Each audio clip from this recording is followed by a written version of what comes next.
Yo, what's good, y'all? So if you follow my Instagram or really my Insta stories, you would have seen that I recently put up a post in my story where I was saying how love at first sight is a real thing. Like, not only is it a real thing, I would argue that each of us have experienced love at first sight. So a few people wanted me to make a video breaking down how we've experienced love at first sight, but beyond that, why we should all experience love at first sight or really love at first interaction. Now, first, let me say that love at first interaction isn't necessarily a bad thing. It's not something that we should stop doing, but really what we need to do is change the way that we're having love at first sight or love at first interaction. So to go ahead and get started, we see right here that there are 7 types of love according to the Bible, or just even according to what psychologists have broken down. We have 7 different types of love.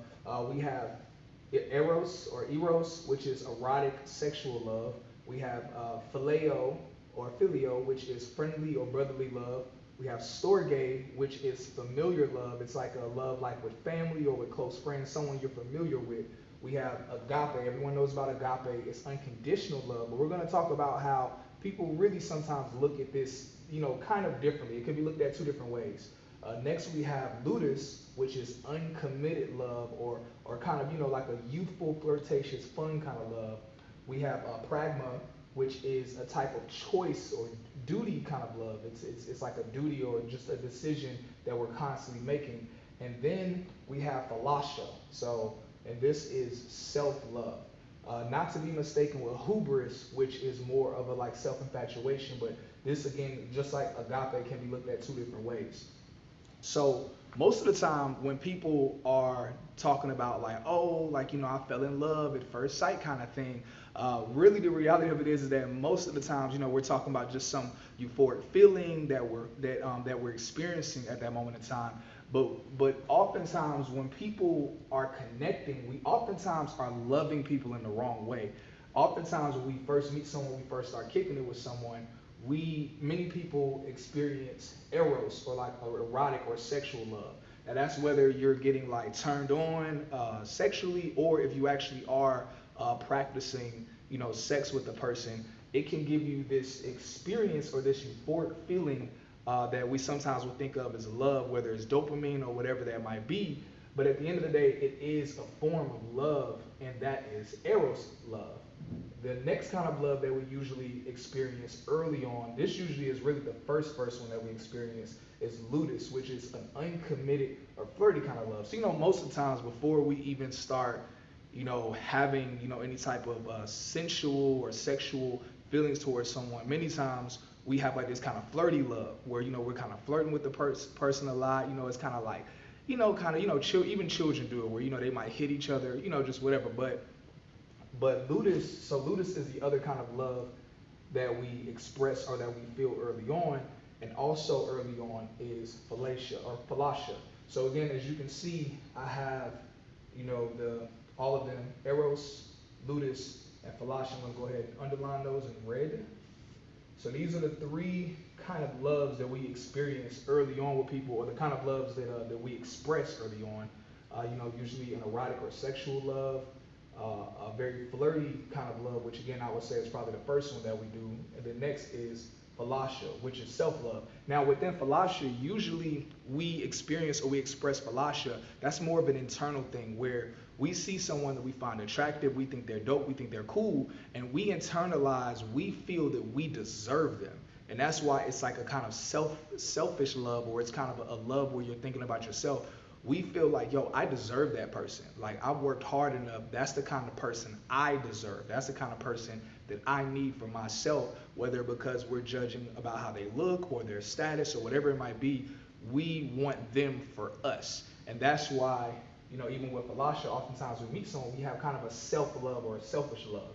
But the problem with these are that all of these are not good building blocks for a relationship. They're not good building blocks for any kind of like godly relationship, any kind of godly love. They're just not good building blocks really for any kind of romantic relationship.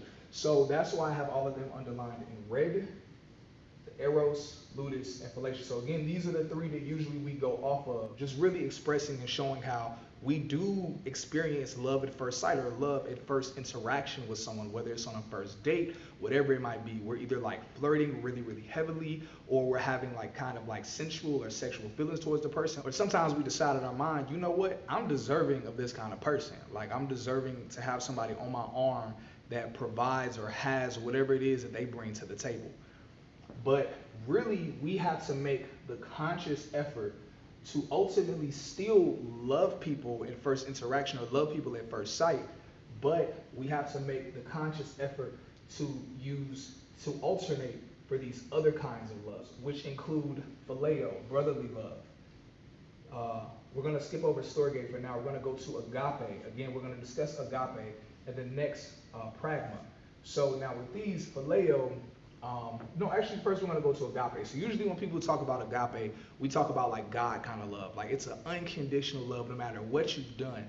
But there's another way that many of the Greeks, because these are like all Greek words, there's another way that the Greeks would look at the word agape. They also would look at it as an unconditional love, meaning it doesn't matter what kind of relationship we have.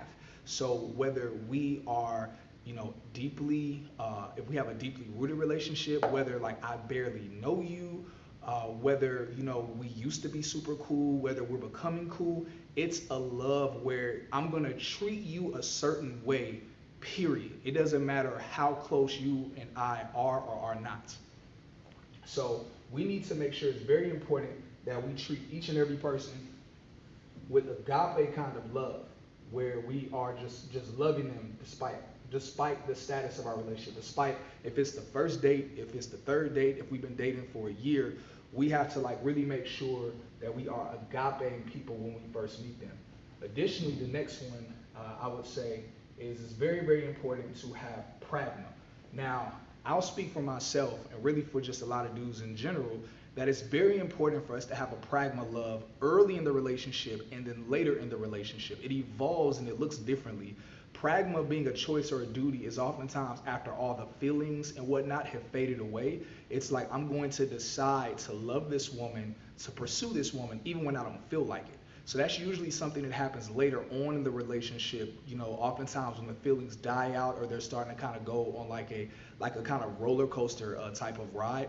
But I would actually argue that pragma is also important when you are first dating someone, but it looks different though. So when you're first dating someone, the way men we should really primarily try to operate in pragma is by making sure that we're not wasting women's time.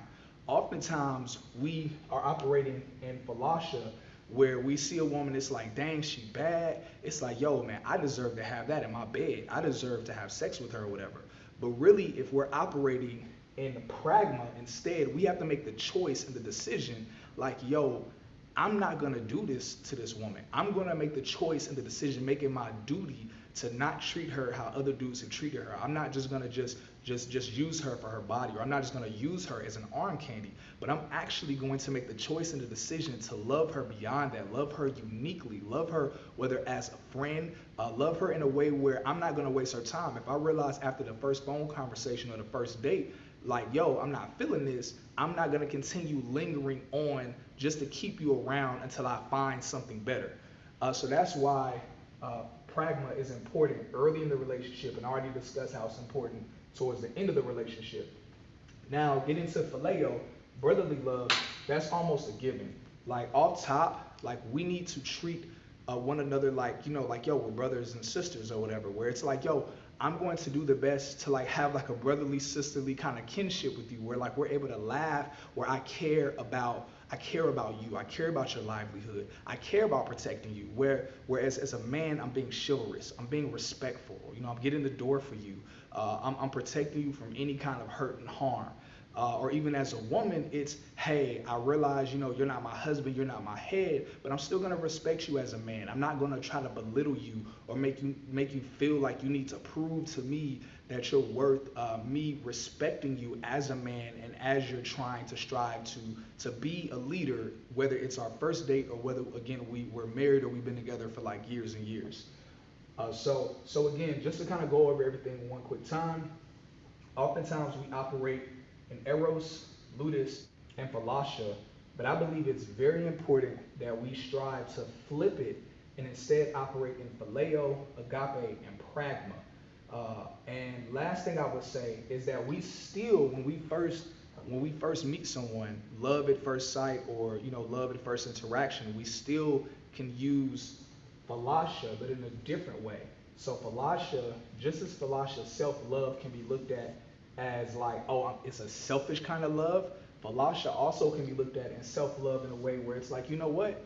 I love myself too much to waste my time. I love my destiny too much to waste my time. If I know that this relationship or me talking to this person isn't going anywhere, I care about my purpose. I care about what God has for my life. I care about who I'm actually supposed to be with way too much to continue operating in these other kinds of loves to like whatever degree that might be.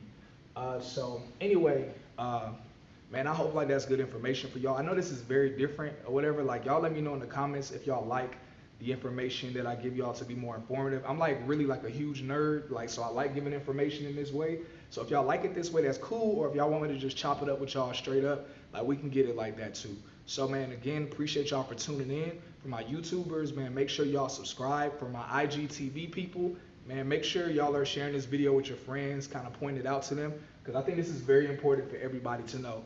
Man, again, thank y'all for asking me to make this video, man. I appreciate y'all, and I'll see y'all in the next video.